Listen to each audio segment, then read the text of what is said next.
Hello, everyone. This is Jennifer Randiv, and I'm coming to you with a very, very interesting conversation that I'm going to be having with someone who I have had the pleasure of knowing, speaking to, reading about, being part of our different conversations.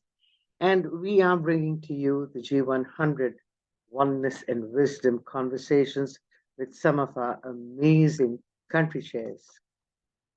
Well, the lady that I have joining me today is a woman who is extremely passionate about leadership, and especially women's leadership and gender equity.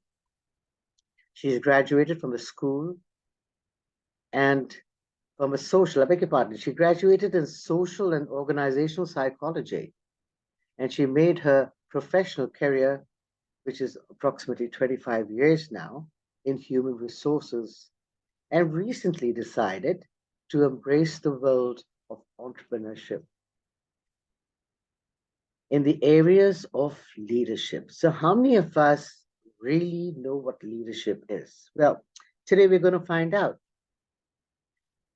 The social, economic change on the spectrum of how leadership is perceived today, what it is leadership is, what are the possibilities within leadership.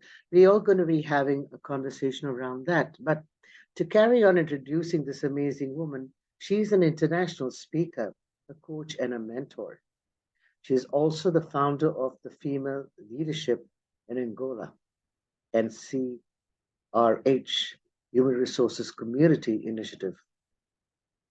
She developed the INSPIRA method, which aims to raise the skills of all those who want to be leaders.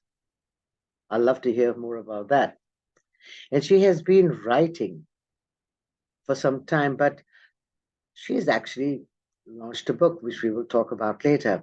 So without further ado, let us welcome to join me our dearest, amazing Eva Rosa Santos, who is also our Angola G100 Angola country chair. Welcome. How are you doing, Eva? Jennifer. I'm very happy to be with you here. So I'm It's really, very thankful to talk about leadership and all this stuff. So I'm very happy and thank you for the invitation. no, it's really remarkable how, first and foremost, it takes a lot of courage from having a very amazing job that was, paying the bills and doing stuff for you to choose to step into the area, in the arena rather, of entrepreneurship. So, how did that go? Was it a smooth sailing, or was it, you know, tell us a bit about that. I think I had different phases in life where in a certain moment I decided, what else can I do? Not just being a HR in a big multinational company or international company, and what more can I do? And in a certain moment, I started to feel that I wanted to do more. I wanted to have also my organization when I could have the final decision about things. But most important, bringing all the values and the mission that I believe that I also care and brought to some of the companies where I passed. But it is always different because you have a different, it's a small goal that is in the big goal that is the goal of that company. So when I decided, well, my last leader, he wasn't very happy when I decided to leave. But I believe everyone understood that it was the next possible step for me. And so it has been since the beginning of the year, since January for me. It has been the last 8 months. It has been a roller coaster, sometimes wow, wonderful days. Other times I'm very corporative and come with I'm used to have everything corporative and call someone support. And sometimes, well, in the morning, I'm the driver if necessary, or the secretary, or the administrative and the accountability, the account, and then the CEO, and then the coach, mentor. And I'm learning all this new reality. And what I really enjoy in this process, first, I'm completely out of my comfort zone, because like 3 years ago or 5 years ago, if you ask me, Eva, do you think to have your own business? No, of course not. Corporative. Yeah. Going abroad, working in other countries. Yes, totally. But inside of a company. So I'm learning that. And at the same time, I'm still building all I can deliver. I don't know if you know what I'm saying, because you're past all that. So I'm still learning how can I bring all these that I feel I have to give in a very organized, focused way, in a very corporative way, because when you go to organizations, you have to be also thinking like them. So I know that, because it's the easy part. But then what else can we bring? So I say that my dream about, for example, women leadership in Angola, it has been bigger than me. And so driving all these belief about that we can really empower women, that we can have a voice, that we can have a more healthy society when we think in inclusion, diversity, for me are still the dots that I grab on and I say, I'm on the right path. Wonderful.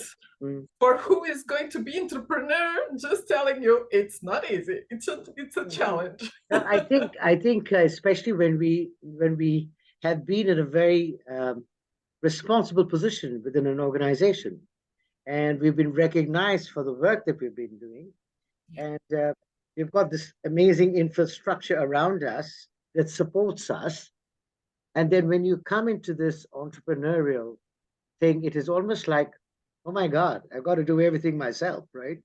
And it is like, why did I choose this? But then the amazing values I think that one has, and as you mentioned, the driving force is leadership, women leadership, gender parity. And I think if those beliefs that lie really within you, that are like you, are the main reason that you would step into actually taking the path of being an entrepreneur, which is, it takes a special kind of person to do that, quite honestly. I've been there, I've done that, and I know it takes resilience, it takes persistence, and it takes never ever giving up on yourself, literally. And I think you're doing a remarkable job. And the brilliance is, and I think it is the fine line between shifting gears and actually being responsible for oneself. Okay, it's really interesting, because what happens is that you get to wear different hats all the time. Okay, you're a boss, you're a CEO, you are the assistant, as you mentioned. You're doing all the admin work, and you're the customer service person also. But it's so amazing to be able to have the ability to shift and change who and what it is that you can truly shift gear into. And that takes an amazing amount of skill and talent, which one I think you already have. So let's not be, like, oh my God, how am I going to do it? But I think it takes a certain kind of person to really become an entrepreneur. Oh, yes, I admire all women and men that do that. Well, I have an example at home, my husband, and for a long time I look at him like, oh, okay, that's cool. I do not like that. Oh, that's cool. And then here I am. And the most important also in this process, in this journey, is I'm still I'm still building my team and having people with me. And I have the amazing opportunity also to know other ways of thinking, but it's a different way of having a team. And I have been lots of teams in the past, amazing people, not so amazing, but that is life. and and now it's like everyone is waiting for my final response. And sometimes I say, you have the autonomy to do it. Please do it and give me just for me to support you, because empowering people on this journey is so Vital. important. It is. Otherwise, it will not work. So for my team, if you are there looking, thank you very much for being with me, because sometimes, yes, I know I'm not easy, but we are having fun, we are building things. And the most amazing is also having so many friends and so many new people that come, for example, for some projects especially in the community of HR or in women leadership in Angola, that I do not pay them.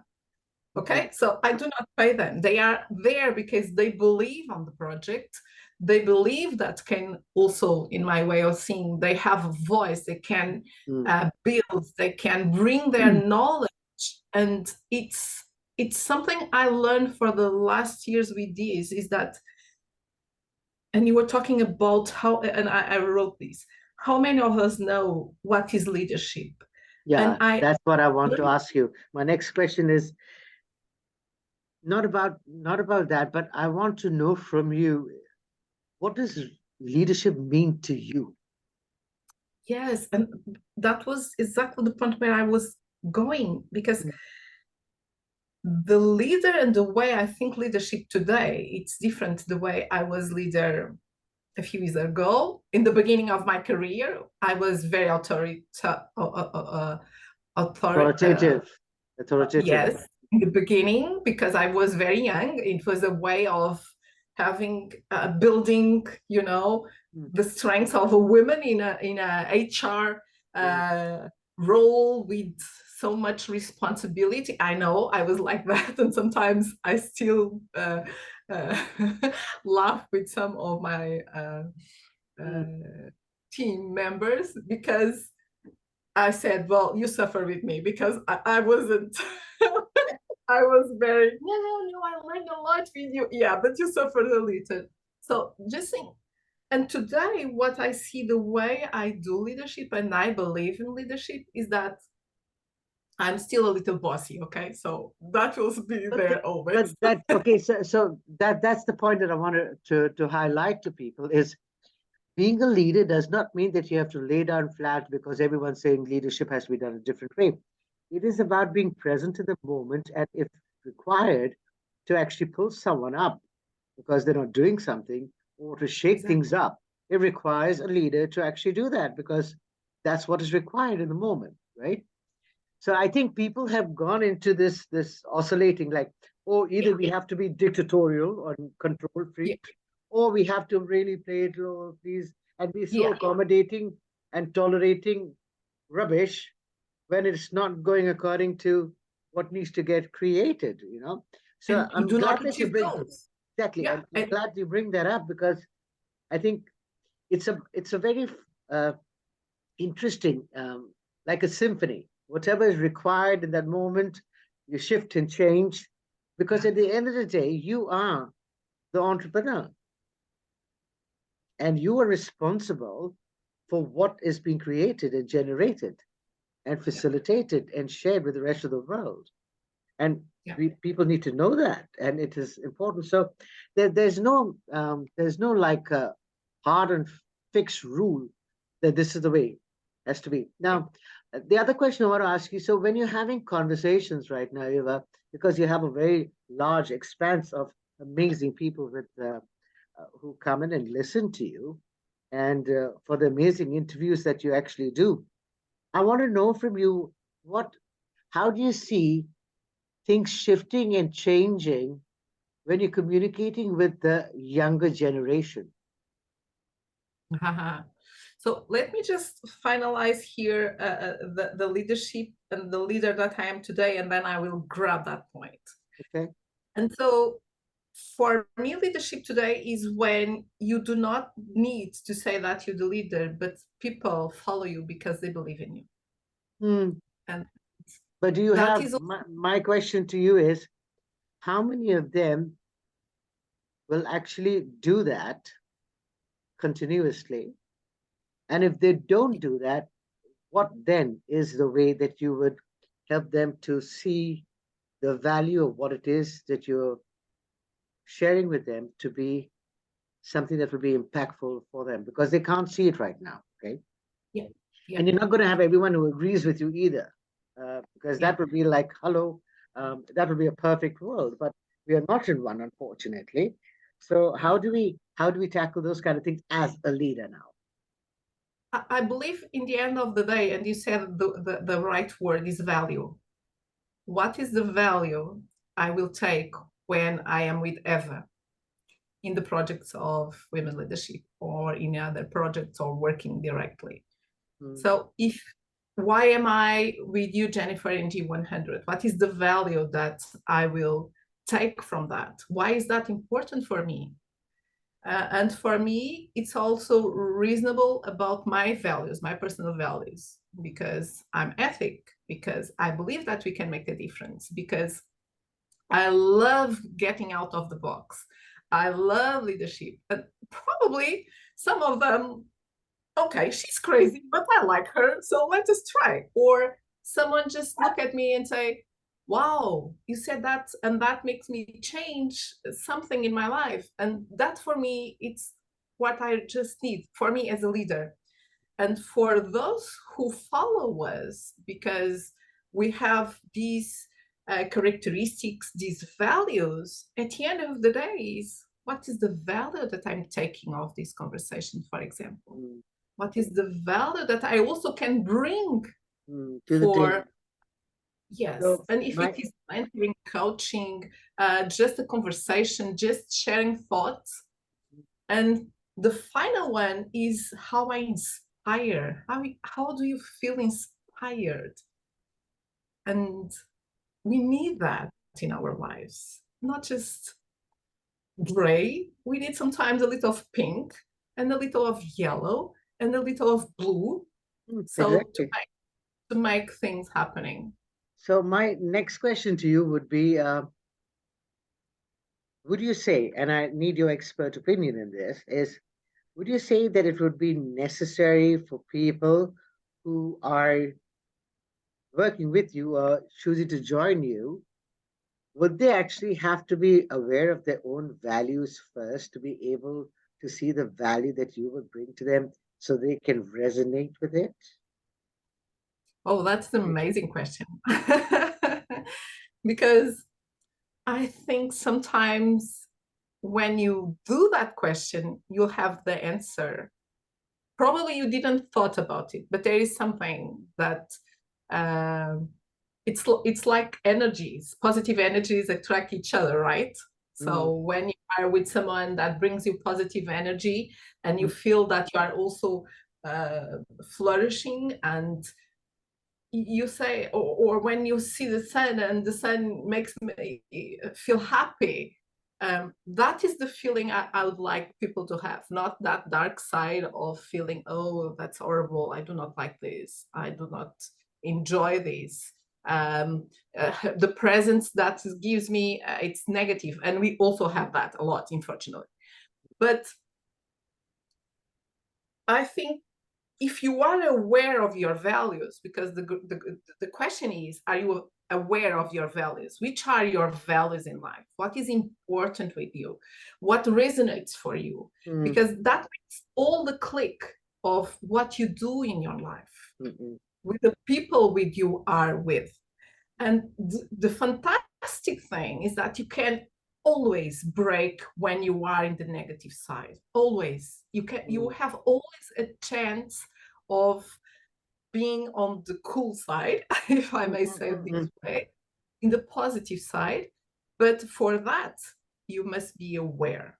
So when, or you are aware, or if you are not aware, how things are, and how my message, how your message, how what we do will impact people to be more aware of themselves as a person, not just as a leader with a title or without title, but as a person. Who am I?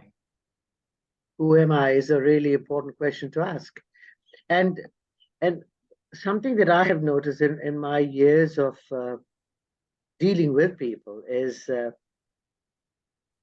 unless you're not aware of yourself and the trajectory that you would like to pursue, sometimes it becomes a bit impossible for you to actually be in sync with anyone else because you really don't know yourself, you know. And I like what you say is as a leader, if you were to inspire the desire for people to actually come into the zone of, that's a different perspective. I'd like to know more about that. So, as leaders, what I think we're getting is, are we ready to be the invitation for others to look at us and themselves, more importantly, and to see if they're willing to look at things in a different perspective? Because unless we don't have that, we are not growing because we're stuck in status quo, and it doesn't allow us to grow. Okay, and I'm glad that we're having this conversation because more than anything else, I think leadership is not just in the corporate world. Leadership.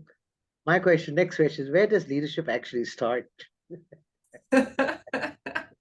Oh, I haven't responded to your young, but let's go there afterwards. Oh, because this is an amazing question. So I'm loving talking about it. The funny thing is this, Eva, when I ask a question to you, that part you've already responded to, so I'll take you to the other one. And then, funnily enough, what it is that you were going to say is going to be answered by you in any case, which is experience happening. So please carry on. So if we were to So look lovely. at that, what is that for you? You know, you were saying, you were sharing these thoughts and ideas, and I was looking to my professional career and to my personal career, and it has been an amazing journey. It has been an amazing journey. I'm blessed with everything I have today and for what I want to have in the future. So I'm very blessed with that. And sometimes people say it's lucky. No, it's not lucky. It's hard work because I didn't know that I was a leader. You know, I had a job with a certain title. Does that mean I'm a leader? I do not know, because something I said a few years ago when they asked me this, I just said, for me, I'd love to be a leader that inspire others. And I wasn't yet that leader at that moment. But that was what I wanted. And it's not just on work. And is that why when I talk about the method I created, when I talk and resonates for me, INSPIRA, that is inspire in English, that is breathe out. So it's the first step for us to live. So that connects with life. But at the same time, is the way you inspire others. And that can be in all the areas of our lives. Exactly. Family, as a mother, as a sister, as a nephew, as a granddaughter, as a scholar, a friend in the school, as a leader in the organization, as just as me. So what I try to pass to everyone is that we are, in fact, all leaders. And what defines that in our life is the way we position ourselves. I cannot have the job as PC or a CEO in a big company, but I am, or I can be, the CEO of my family when I bring together my family, when I do the best for my family. But, and I just want to reinforce this, it's not when we do and we give to our family, especially when we have kids and we have a companion, don't annihilate yourself because you're a family, because that is not leadership. That is just, you are there, but you must be present also. You must be aware of your needs. You must be aware of what is your role in the family. Our role is not just being the kitchen ladies. Our role is not just teaching our kids. Our role is being a part of our family or our community or our job, wherever it's the role we have. So when I see leadership today, I do not see leadership just as a title I want to acquire. And it is, for me, it was amazing. Eva Rosa Santos is the human resources, the executive director of this big company. That's cool. That's And cool too. then, Yeah, exactly. yeah, that's cool. But what else? Who else is Eva Rosa? Who else is you? How are you using your strength to share with others, to bring to others? Which takes me But to another point, Eva. The point is this, that unless you're not self-realized, you really can't be that for anyone else. And I think with the kind of experiences that you've had, being in a leadership role, being in a family unit, being with an amazing family, being with organizations, being with community, you've actually seen that your underlying operating system is to inspire, literally. Okay. And I would like to share what inspire actually means. It comes from the Latin inspiri, which means to be in spirit. Okay. So that is who you be. Okay. It's not what you do, is who you be. And when you are being that, everything that you do comes with that essence of being in that spirit, which is to inspire others. And you see, it all happens so amazingly and naturally when we are ready to step into that. I'm very happy that you say that no no title, no designation can define you other than you being present and aware of you. And when that happens, everything shifts and changes. So I'm really, really pleased to hear that. It's and now just a couple of minutes back before we came on the call, you were sharing with me that you were busy shopping the other day, and just one lady comes up to you and she says, "Oh, Eva, are you Eva Santos?" And you go, "Yes," and she says that she's inspired. Now, can you see the impact that you have on other people?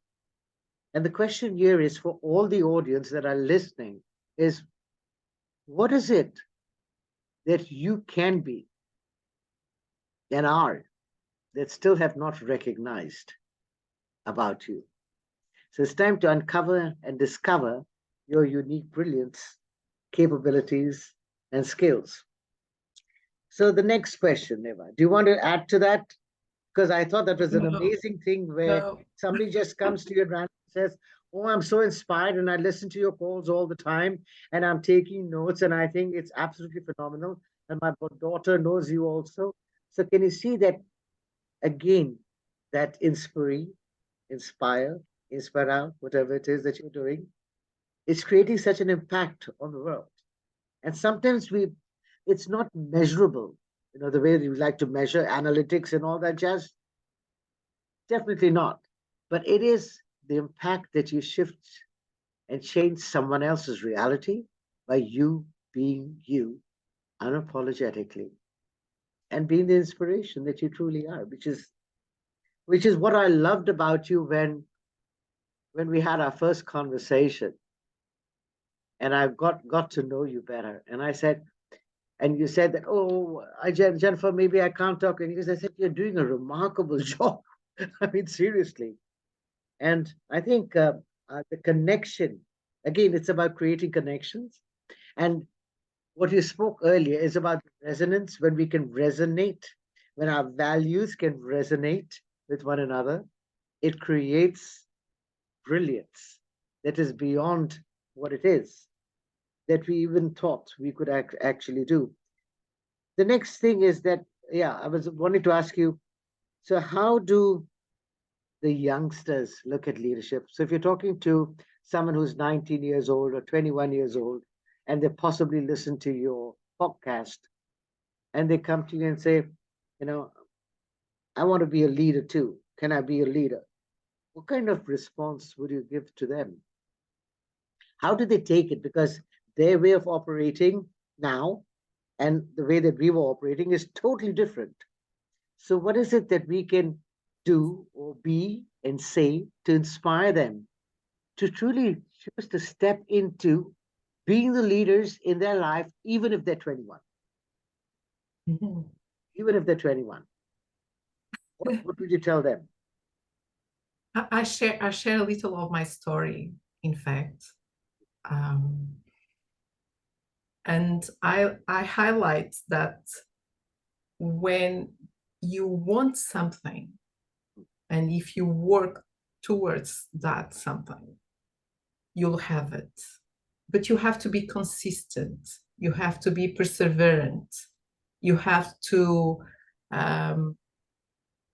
understand all the rocks that you have in the middle of your path and how you can deal with them and take learnings of it, because that makes all the difference. You can have an attitude towards a positive, saying, I will achieve these, I want to be a leader, I need to study, I need to work, I want to be the best CEO in the next 10 years or 20 years or 15 years. But if you are always complaining and thinking that things will just falling from the sky, that will never happen.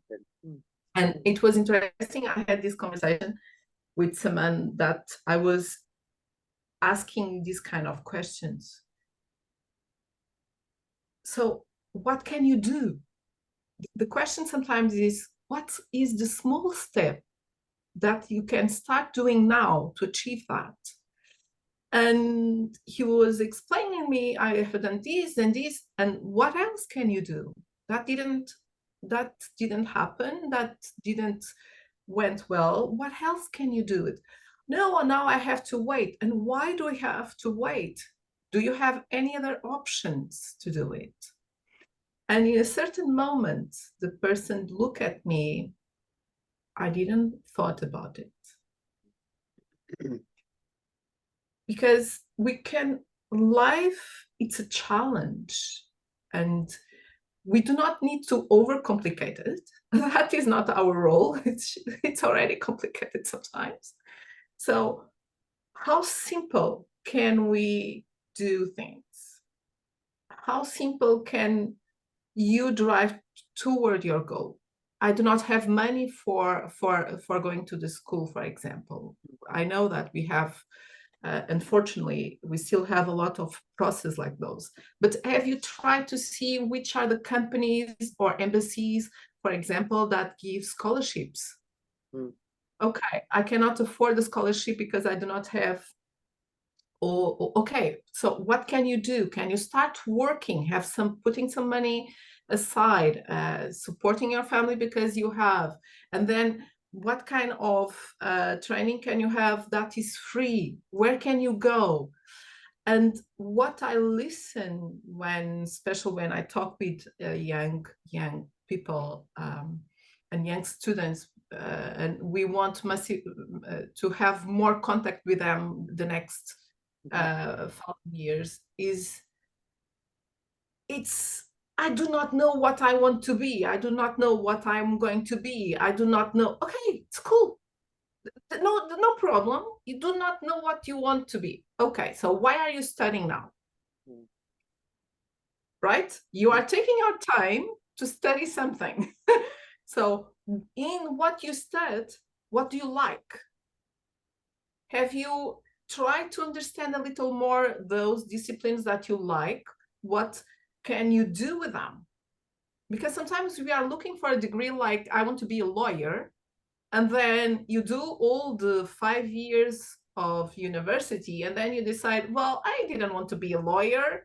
I was just there because it was the only degree I could enter. Okay, so in the meanwhile, 5 years have passed, and what have you done? If you don't want to be a lawyer, but you already have that degree, that means, what are you going to do next? Correct. So it's okay not to have a clarity, so normal, and I feel and I see that a lot now, and that is, I do not know what can I do. It's okay. So it's okay, please. It's okay to think like that. What is not okay is not doing nothing. As they say, So, if you keep not doing anything, everything is going to be exactly the same. So why complain about it? You're right, absolutely. So you want to be a leader? Leadership means also proactivity. What are you doing to be the leader you want to be? So essentially what you're saying is that unless we do not learn to become the leaders in our own life and living, I call it being the CEO of your life and living. If you cannot be the CEO of your life and living, you possibly can't be the CEO of anyone else's life and living because you haven't mastered the skills and actually been challenged. And the funny thing is this, Eva, and I've noticed this in the years of me having the experience, is like if we were to perceive every challenge that shows up as a possibility, we would have a different way of perceiving and choosing to do something different, because this is how I look at it. So every time that we are doing the same thing and trying to do the same thing, and then we have this roadblock that comes in and says, it's not working. Why is it not working? Everything's perfect, right? And so you have the roadblock, and then you are trying to do everything to get over the roadblock, and it's not moving. But the roadblock is actually there for you to stop, listen, and ask questions, right? Because the roadblock is actually going to take you possibly to another area, which is going to be a simpler path than what you thought might work out. It's actually something better that is being shown to you. So the way I look at life is every time I have a so-called perceived challenge, I look at it as an opportunity and say, okay, fine. What am I not getting here? What's good about this I'm not getting? And if I was to look at this and not avoid it, because we tend to avoid it or disregard it, what else would be available for me to pursue, right? So I think those are the amazing things that if people were truly, and I get what you're saying, sometimes it is difficult for a young person not to procrastinate because they think that they have to get everything easily for themselves. And many kids are being spoiled by their parents by them getting the best education. The other thing is that to ask yourself the question is, if you've done, as you were mentioning, this law degree for 5 years, who asked you to do the law degree? Was it you or was it your parents forcing it on you? Also that.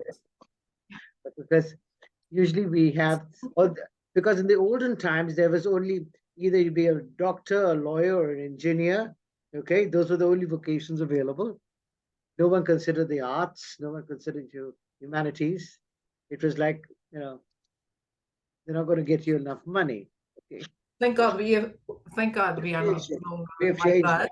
exactly. But in Angola, you know, Jennifer, what I also see, it's amazing kids that are struggling to pay their university for doing the degrees that they have chosen.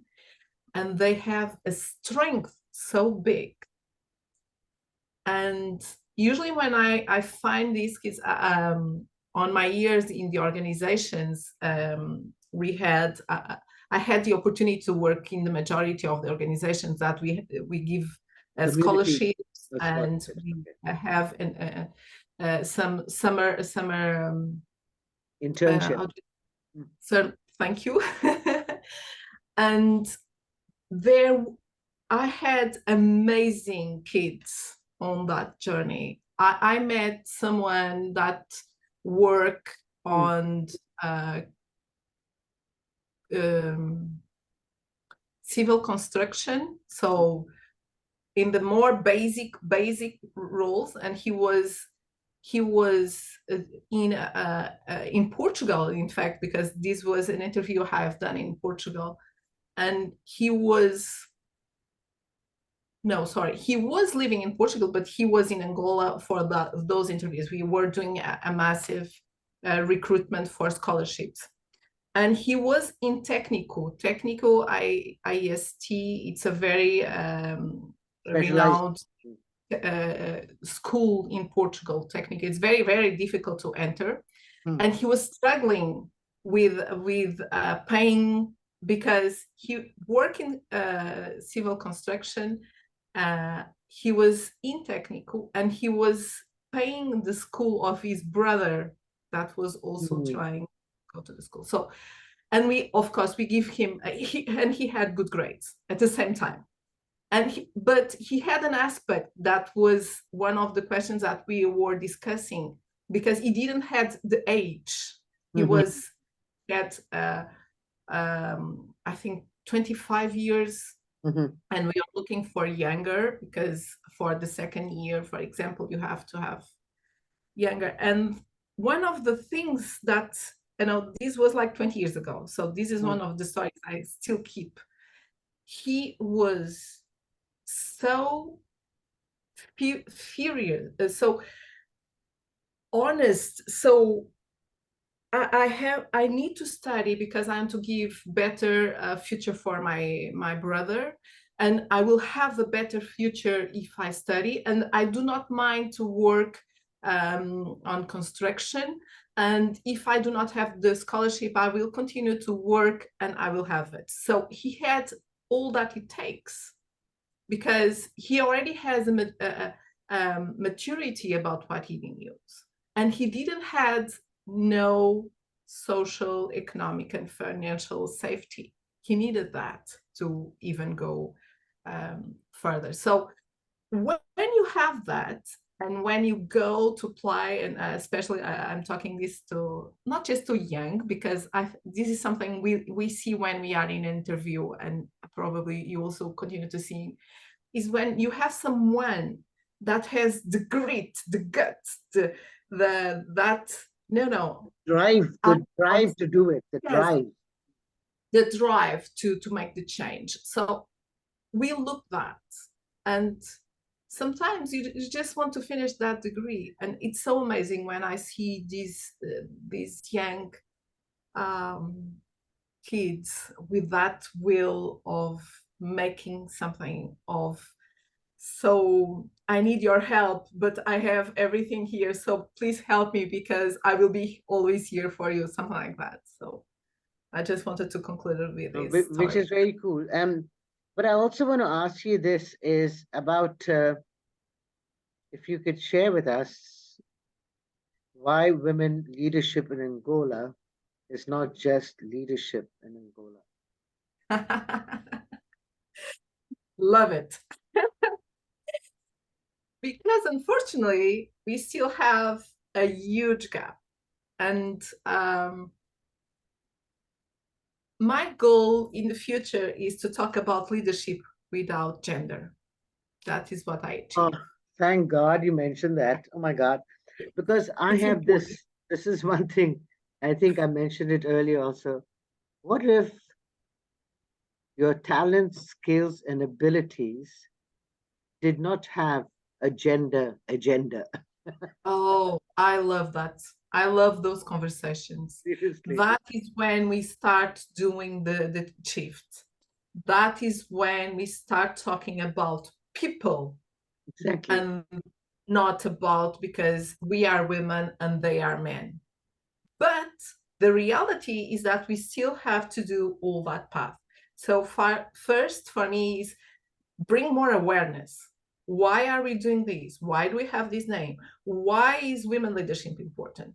Secondly, bring to women that they also can be the leaders they want to be if they recognize that they are leaders and they have the potential and the voice they need.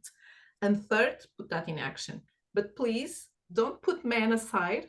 This is a conversation, a global conversation. It's not just Exactly. I think it is very necessary that we actually get to know that, because if we're going to be having the kind of conversations only where we are going to be leaders and we have to fight, um, we are we are actually operating from a space of being victimized. Okay, yes. and women aren't victimized by any standpoint. In my personal opinion, okay, I could be absolutely wrong. That the different cultures have different situations, and I acknowledge that. Is But also true. to be able to get to know you, for me, is always the first step to being the change you'd like to see in the world. You've Yes. got to get to know you, Yes, and whatever totally. it takes. I mean, we've got such amazing, powerful women who are so quiet. They're at home, yet they create the most amount of impact in their families. Okay, being a And that's mother a love. is a leader. I mean, It's a seriously, job and not recognized a absolutely, job, but the most important job because we start being leaders at home with our Ex- families, with our mothers, exactly. with our examples of mothers and fathers, the way they do things. So, and if you are not aware of this difference, the way we will uh, teach our kids, raise our kids, educate our kids will be exactly the same. And I did that, Jennifer. I did that because I came from a space where my family it's not exactly the diversity gender defenders, okay? But I came from a family where women, since from my father's side or my mother's side, they are strong, powerful women. My grandmothers, my aunt, but at the same time they are raising amazing women, but there is always, oh, a girl cannot do this, Mhm. the boy must do that, the girl Mhm. is, this is the It's space of the girl. all over And the world, and we that's have why to change change the conversation. step Exactly, by step these small conversations, this exactly. culture, of course Mm, it is. mm. And I love my parents because I really like something Louise Hay says, that these are the parents I needed to have to be the person I am today. Exactly, exactly. Of course, I have their values and I bring some of their values to my family, but I also have my values that I have Exactly, building all that I will bring to exactly. my family. So I if I we think do this shift, if we talk leadership without gender, that is my amazing goal for my foundation in the next 2 years. So that is my that next goal. 3 cheers for that, sweetheart, because seriously, that's the way to go forward. And I think it's essential also that being a woman, being a mother, being a wife, to have this kind of conversations at home, it has to start at home, where we are Yes, totally. helping We helping the boy child or the girl child to see that there is no disparity. There is no disparity. And you are being seen and acknowledged and loved and and cared for who you are. Period. You know what I'm saying? exactly. Because those are the kind of conversations that actually help inculcate within an individual, a child, be it a boy or a girl, that, yes, I'm special. And when you are special, you already are a leader, literally, Yes. and it starts at home. Yeah. And we as mums are very And privileged to actually pass that information on to our kids. yes, and you have to have also a partner that is with you and believe. Exactly, exactly. Because oh, my husband sometimes he's my best friend about these topics. And Is half the battle won. More yes, than half the and battle won. we are Exactly. co-creating together. We are building something together. It's not because, and that is so amazing and so important, because some moments he needs more attention or he needs more time or needs, but other moments it's my turn. I need that. I need my space. I need my time. I'm here in the Zoom lives, in the YouTube. And he's the opposite. So that kind of person that never appears. So it's him. And that is the beauty. We need to have a family. We need to have a structure that supports us, for us to raise also and to bring our leadership. Yeah, absolutely. I think that's an amazing conversation to have, and probably I'll bring you back because there are not very many people who have got partners who actually support. You're a very lucky girl there. So, But that's something really cool. So, Eva, it is usually my questions to everyone that I have the pleasure of having as my guest is to, if there were the three golden nuggets that you would like to share with people pertaining to um, leadership, what would they be? To start off immediately, to be able to see how you're going, and in the middle, the second one would be like, okay, now that you've got a bit of idea what leadership is, what's the next step? And then the third step that you'd like to take or like to give advice on. I was okay. First of all, the first thing is, what is the leader you want to be? Respond honestly to that question, because once it's clear for you what is the leader you want to be, the next step is, what are you doing to be the leader you want to be? Okay.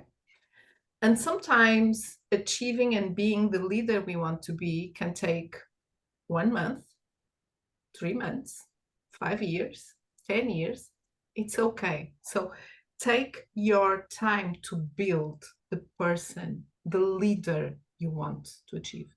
But on this path, make you always the question why you want to be that leader. And we do not do these kind of questions often, because we are on the crazy things of the day. We have teams to build, we have family, we have whatever. And then we are just responding naturally. So get out of your comfort zone. Please ask yourself, what is the leader you want to be? Why you want to be? And what are you doing? And then take the first step towards and define until when you'd like to be that leader. Cool. This is, well, I think it's more than three golden nuggets, but No, they which are. is no, which is cool, which is great. I mean, it's perfectly all right. But I think it is necessary. So if I'm gathering this, it's about first and foremost, if you have to be an amazing leader within any organization, start with you learning how to lead yourself. Ask the three questions as to what kind of a leader would you like to be? I would ask, why would you like to be that kind of a leader? What are you going to do about it? And then allow yourself to experience that.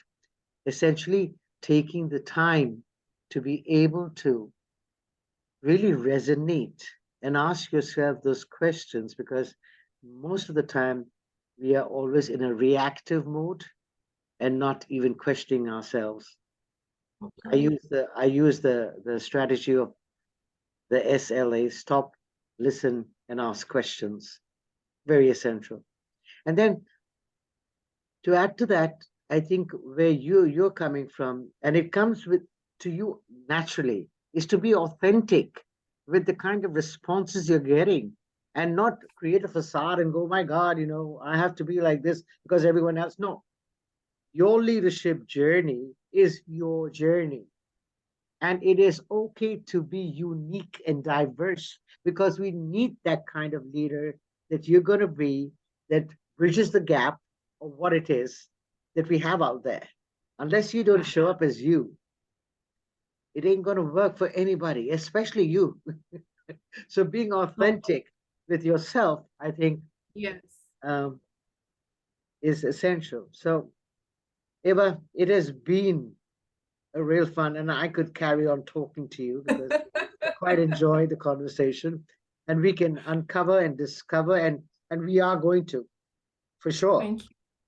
We are Thank going you. to, because I'm creating something where I'm looking for people who are, going to come in and actually share their expertise. But ladies and gentlemen, we were in conversation with our lovely, elegant, vibrant, amazing, innovative, creative Eva Rosa Santos, who is our G100 Oneness and Wisdom Angola country chair. She is making waves in Angola to awaken the leadership of women. I've had the pleasure of actually being on her show, and I have to say, it was absolutely phenomenal. So, yes, we are here to learn from one another. I know I have learned a lot today from you, and whoever's listening to this now or in the future, please come in with your notebook and take away those amazing golden nuggets that this amazing woman has shared with us. Eva, thank you very much. You take care, look after yourself, and carry on being the inspiration that you are to the world. Thank you, Jennifer. Thank you, all of you that listened to us. It was Yes, amazing to be yes, here. So thank you very much. it's awesome. Thank you so much, and have a pleasant evening, everyone, and God bless.